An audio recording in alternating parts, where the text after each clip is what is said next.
Continuing writing, The Power of Words, and You Can Change the World, The Christopher Approach by James Keller. In the past few years, there has sprung up an entirely new type of publication known as the comics. By a comic is not meant something necessarily funny, although the cartoon strips which compose them were originally intended to be humorous. Modern comics can be quite serious. An increasing number feature crime or adventure stories. A lesser number are aimed at direct education of the reader.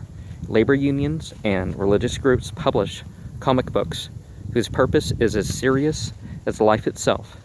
And this medium has been chosen because it reaches a section of the population which is able to follow a presentation much more easily if put forth in illustration form, especially in the form of colored pictures. Nor are these comics aimed only at children. They are read almost as widely by adults as by youngsters. Witness what happened during the recent war, when comic books were the fastest selling literature among GIs and Army PXs and Navy ships stores. Comic magazines, such as have become highly specialized since the first cartoon book hit the newsstand. Writing for them calls for a special technique, for what a comics writer puts on paper must be as visually acceptable as it is correct from a literary standpoint. In a few cases, the writer both pens the script and draws the cartoons, but the majority of scripts are handled by several people: writer, cartoonist, inker, letterer, and so on. If you feel your particular talents lie within this field, and there is a definite need and opportunity for people with good ideas, for Christophers, once more, it will be necessary for you to consult the good comics now being published. Learn their format, their taboos, the things they stress, amount of dialogue, transition of action from one cartoon blurb to another, and also consult the market publications which will list the needs of the various publishing concerns which put out these comic books. Next to be concerned is the world of books. Many people, when they think of books, think of the novel. Actually, it is but a small portion of the book world. Textbooks are turned out annually by the millions, often written by non-professional writers, such as teachers, college professors, specialists in one field or another. There are technical books on a variety of subjects, from how to play bridge to how to build a house. There are books for children, and this is a great and expanding market, with books aimed at youth of all ages. There are books aimed at special occupational groups, or at people living in some particular community or part of the country. Again, as in other branches of the writing field, authoring a book requires a special technique, a special talent, either natural or developed. Some people are born with it, others, and these are in the majority, come by such skill only after careful preparation and hard work. Many of you have the native ability to acquire such skill if you will only get into some branch of the writing field, working for small-town newspapers, house organs, veterans publications, business trade journals, and so on. But always you must keep on writing, writing, writing. And as you write, so will you learn to get the feel of words, the technique of plot construction, the best methods of developing an idea. And some people do get better. Some people actually get worse. If you have this talent, again, you will have to consult the periodicals of the writing trade to learn what books are in demand, what the technical requirements are, word length, factual data, and so on. Consulting such journals, you will come to have a working knowledge of publishing houses, how to approach them, how to market, how to sell. You will get, too, some idea of how wide and varied is the field, how many opportunities there are for the hard-working, creative author with good ideas, the Christopher author. Well, of course, there's good ideas and good beliefs, in part for whoever they are in, not just the person who considers themselves Jesus possessed, because that's what the Christopher is. Radio, another radio.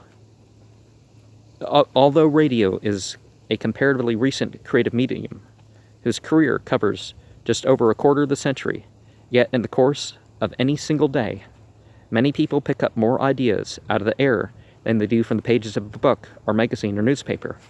Radio work is varied. Well, nowadays, social media, I think, even outstrips TV, but radio work is varied. The number of people who hand out ideas directly as news commentators and interpreters is comparatively small, but there are many other aspects of radio work.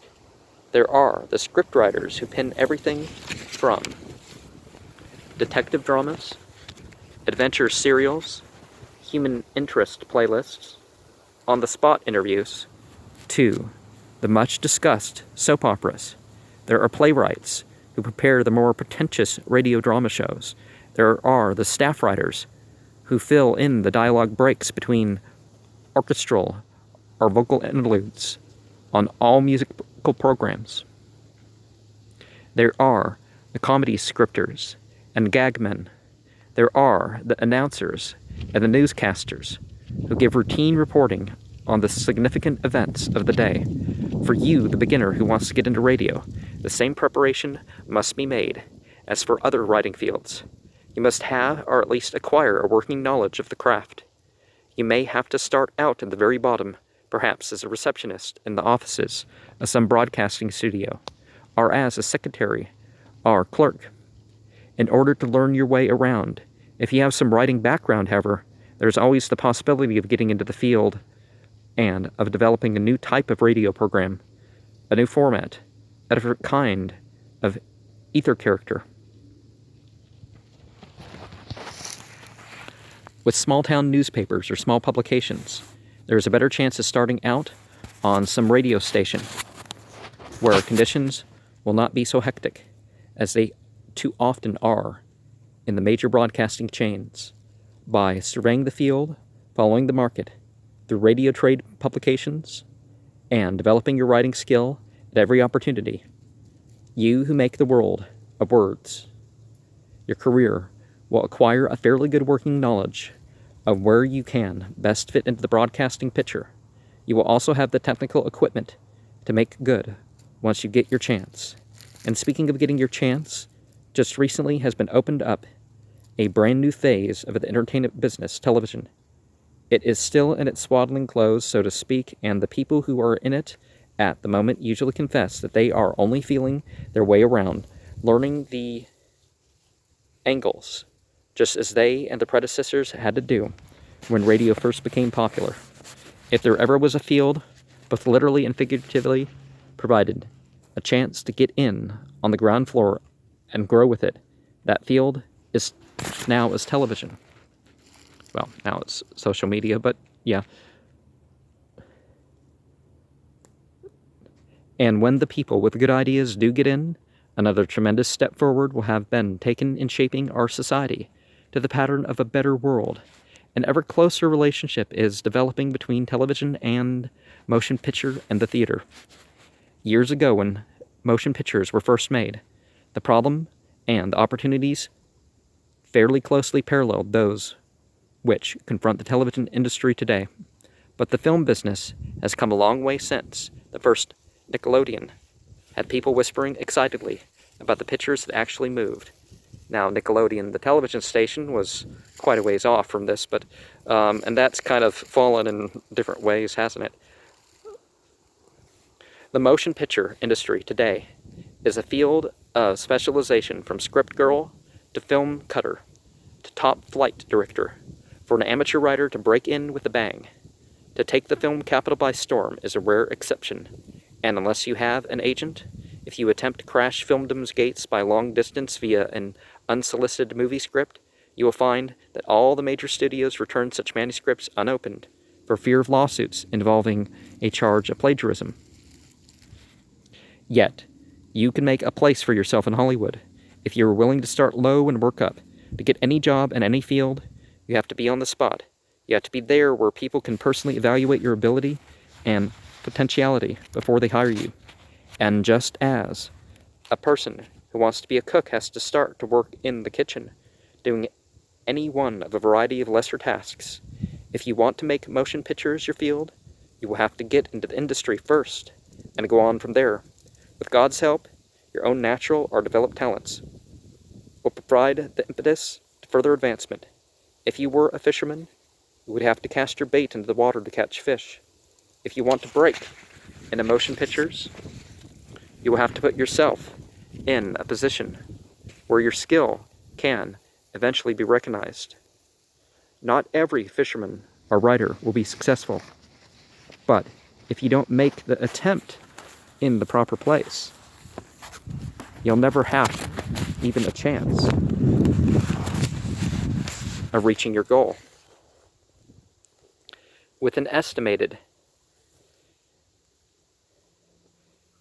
80 million people paying to see motion pictures every week, the field is large enough for many with sufficient talent and an equal amount of perseverance. Add this to the growing number of concerns which produce low-cost movies for industrial and educational purposes, and the scope of the field is widening to an even greater degree. Certainly, if the field is large enough for subversives to set up a school in Hollywood itself, as they have done and trained since 1943, some 10,000 men and women technically qualified for positions in the film world and other branches of communication, the field is big enough for you with good ideas to get in and make your presence felt. You who have the light must become as keenly aware as those who spread darkness that the motion picture industry is a natural for spreading ideas, because it plays a greater role than any other agency in fashioning the morals of millions in this country and throughout the world. Again, I think that social media does that more now. I would strongly recommend not using social media for social media, but, for your social life, but influencing, sure. You who have the light must become as keenly aware as those who spread darkness that the motion picture industry is a natural for spreading ideas because it plays a greater role than any other agency in fashioning the morals of millions in this country and throughout the world. There is no reason to have an exaggerated fear of competition from the big names in the motion picture writing craft. As a leading editor in the monthly field told us recently, it is no longer true that people buy a certain magazine because of the big names on the cover. That day is past, and that day is past in Hollywood also. Well, people see movies all the time because of a certain picture having a guy's name on it or some woman's name on it or something. But if you feel movies offer the best scope for the exercise of your literary talents, by all means try them. Get a job, any kind of job, stenographer, clerk, office assistant, studio policeman, in order to be where you can see enough to learn the ropes. Don't be too proud to start at the bottom. And when you are learning, keep writing and perfecting your skills. There's no better guarantee of success in any field. The world of theater is much more limited than the movies, since the number of legitimate theaters in America does not even begin to compare with the number of motion picture houses. Yet, in other respects, the stage is a far more adaptable field for the Christopher. Amateur and semi-professional dramatic groups can be set up with limited funds, and such groups have been systematically developed by the doers of evil in the United States. They have not only served as a means of drawing young people into their orbit through providing an interesting and entertaining activity, they have also been used to present unpalatable ideas in a palatable way, to pep up meetings, to stimulate rallies, to peddle unpleasant notions wrapped in pleasant tunes and terms. These amateur groups have also become training grounds for young people who graduated to semi-professional and professional status in the theater. Broadway and Main Street want good plays, comedies, good musicals. There's no reason under the sun why you people with good ideas, you Christophers, can't provide them. The vineyard of popular demand is there. You can see to it that, instead of the many laborers being the few, they will become the many, have a purpose. So, there you have it. If you want to be a writer, there are your opportunities. But if you want to be a writer of substance, you must be inspired by higher ideals than merely making a living. The writer whose only object is dollars will turn out a trite, lifeless material. While money is necessary, you will need a more dynamic motive if you are to survive the long, slow, often painful process which leads to success. A far more vitalizing reward must inflame you with the ardor to keep on, even in the face of difficult obstacles, the knowledge that you will be serving your fellow man. Like a doctor whose chief objective is to relieve suffering through the experience he has gained, the worthwhile writer is eager to share with others the ideals which dominate his own life, as well as to interest and entertain. As one great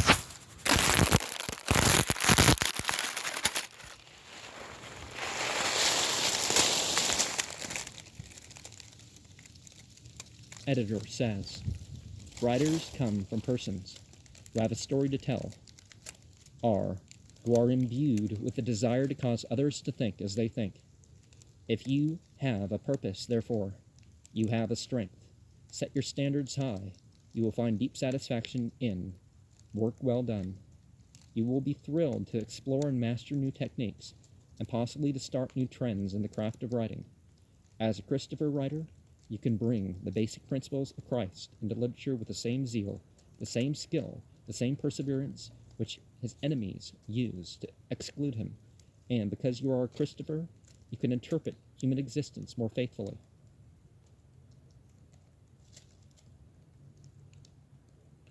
Well, according to Christian faith, a Christopher would, but you will have the satisfaction of knowing that the world is better because you have lived, have been useful, have played a part in renewing the face of the earth. A writer who has the lofty desire to serve the common good inevitably rises above that frustration characteristic of those whose purpose is only their own private good. Writing can become a labor of love, a living prayer, a work which will ennoble and sanctify both you and all who read what you have written. You will be more interested in giving than in getting. You will think less of taking out of the world than of putting in. Hope will carry you high over the disappointments, the rejections, the heart-wrenching failures, which even the finest writers must suffer at first. You will know the deep and lasting joy of creative work, and you will play a real part in bringing to your fellow men some of the true, the good, and the beautiful that the Creator of all intended for all. Writing is work. Good literature does not consist of 2,500 words dashed off in 2 hours. So, lay off the drugs, people, right? It takes time to write well. To become proficient in any art requires long practices. But if you use the self-discipline which most successful writers find indispensable, that is, if you force yourself to write a certain minimum each day, you will make progress. Incidentally, learn to type well. You'll find it a priceless asset. And just as important as writing is reading. A famous writer once said, a good author reads 6 hours for every hour he writes. Read first-class literature, both the time-tested classics and the best work of modern authors. Read attentively, absorb the spirit and tone of good writing, learn its structure and techniques. Just don't try to imitate Hemingway or whatever, be authentic about your own style. Because very often people, just end up being the worst at that style, and it's like, technical excellence ordinarily comes from practice. As Helen Margaret, novelist, biographer, and teacher, told us, it has been my experience as a teacher that literary talent is not rare but common. We do not need more skill. What we need is more will. And in the words of one of the editors of the Reader's Digest, there are a lot of people in the world who can write, but lack the courage to keep at it. There are a lot of people who have the courage, but can't write. When you have the two together, the ability to write and the courage to keep at it, nothing in this world can stop you from succeeding. Write for everybody. Most beginners write to please themselves, not others. This can be a serious handicap. Try to key your stories to a mass audience, to the many, not merely the few, since the foundation of writers is actually twofold. A, having something to say, and B, having acquired, through much practice, the ability of saying what is to be said, and to say it in a way that can be understood by most readers. This can be done without compromising the content of your piece, for it is primarily a technique. The greatest exponent of the art of appealing to all was Christ himself. He had the common touch. Normally, he spoke in words, which all the people understood. Those who imitate him in style as well as in content are well on the way to success. For example, many books have been written on Bernadette of Lourdes, but scarcely one had a circulation of more than a few thousand because all were slanted for 5 or 10% of the faithful. Then a Jew, Franz Werfel, saw in Lourdes a tremendous story. He keyed his presentation to everybody, not just to a few. As a result, the Song of Bernadette has moved millions, and though Werfel had exceptional talents, at least in one respect, you can equal him, that is, in writing for everybody. Deepen your sense of values. Contemporary literature is often unsubstantial, artificial, hard-boiled, and cold-blooded. It deals with petty people and petty problems, and it emerges as petty writing simply because too many writers, having neglected to develop their spiritual nature, are destitute of strong values. To achieve magnitude in your stories, you must first deepen and strengthen your own sense of values. A writer must be something. A great heart and an understanding mind can be developed through daily reflection or meditation, prayer, intimacy with the New and Old Testaments, and, you may pick some other spiritual literature of a claim of scripture, right, that it's like supposed to be revelation or inspiration is preferable, from which the greatest writers have drawn much of their inspiration. Even fiction should communicate an idea, a philosophy, although the author's purpose is not to teach but to tell a story. Into that story he inevitably will put what he believes, what he is. He must see reality whole, instead of ignoring what great fundamental actualities, instead of concentrating on the superficial and incidental. Among these misleading the world are writers who believe and affirm that life ends with death, that the flesh is to be served blindly, that one's own gratification is the highest law of life. Strive to integrate the human with the divine. As a Christopher writer of fiction, you can do something few others are doing consistently today.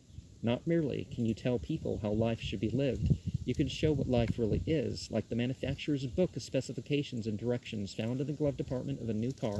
You can show the creator's rules which are necessary for a whole and complete existence.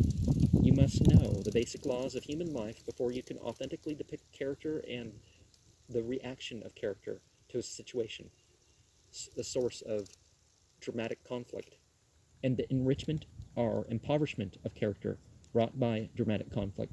You must show through action how happiness or misery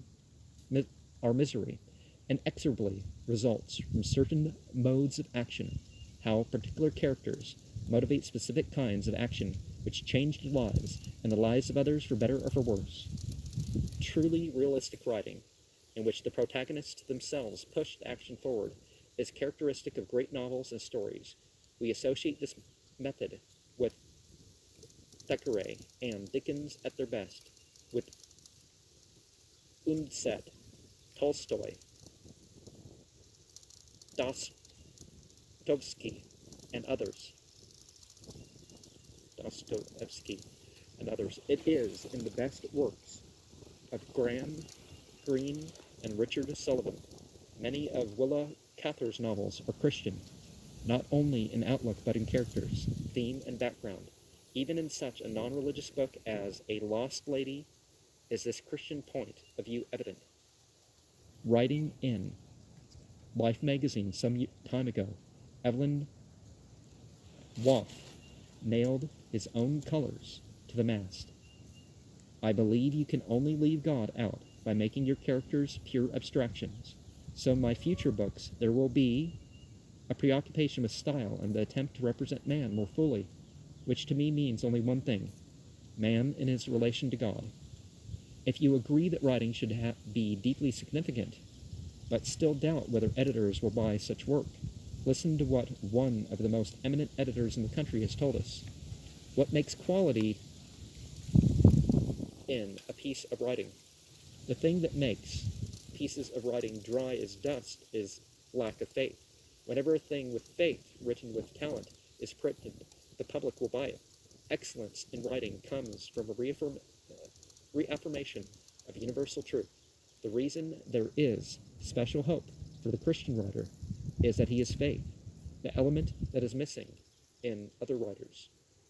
But he warned, this does not mean you should simply write about religious subjects. Many writers write about religious themes, but with merely the intellectual approach.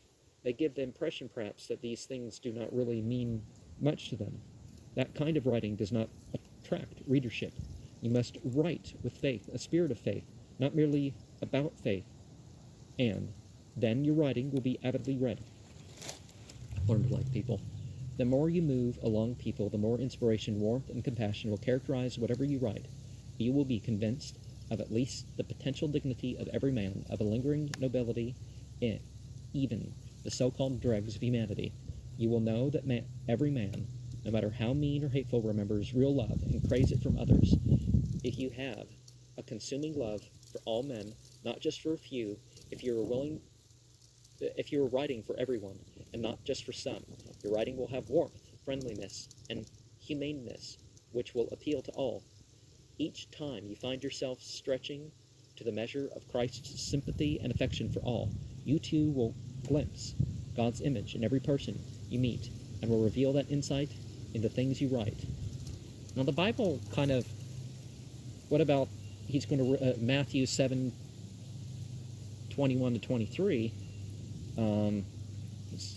you know, he's not going to be too sympathetic, just people who consider him Lord. He's going to outcast everybody who says he's, who did things in his name, you know, verse 22 and 23 of chapter 7 of Matthew. And there are other indications, too, or maybe better examples of sympathy and such than the biblical Jesus, but follow through. Expect difficulties. Booth Tarkington wrote for years before attaining recognition. Jack London had to sandwich his writing in between income-earning hitches at sea. Many a contemporary big-time novelist or Hollywood writer began by slaving at half a cent a word for the pulps. The few writers who have hit big success on the first try are the exceptions. A doctor doesn't attain skill and reputation in a year or two. He must go through college, medical school, an internship. Avoid extremes of optimism or pessimism. Most beginners make the mistake of either understanding their own buried talent, of underestimating their own buried talent, or of expecting to write a bestseller or Hollywood smash hit on the first crack out of the box. Finally, perhaps you are not an exceptional writer. You may never be at the top of the list, but if you can write at all, you can be one of those 5 million American newspaper, book, magazine, radio, television, and movie rank and file writers who, besides earning fair incomes, influence the thoughts of others. And the more people you get in that are willing to be at the, the bottom levels, the more that's going to make it towards the top, right? If you can't take up writing on a full-time basis, write as a sideline. Many housewives are selling successful articles and books. If you don't know how to take care of a home, why not share your experience with others through the home and family magazines? No matter what your work, you may be able to turn out something the public is hungry for. This would be doing your part in bringing Christian principles and ideals into the marketplace, and it would mean a little extra income too. Profit by rejections. They show that the detours They show the detours to be avoided, but don't take them too seriously. Editor A may reject a manuscript, which editor B snaps up with enthusiasm. And always, always keep writing. Remember, quitters never win. Winners never quit. Writers should cherish that motto. Christopher writers should make it their special slogan in carrying Christ's truth, not to just a few, but to all men. And both Paul Twitchell and L. Ron Hubbard were caught saying that, basically selling religion was a way to make more money from the writing. Paul Twitchell wrote hundreds of little stuff before he founded Eckankar.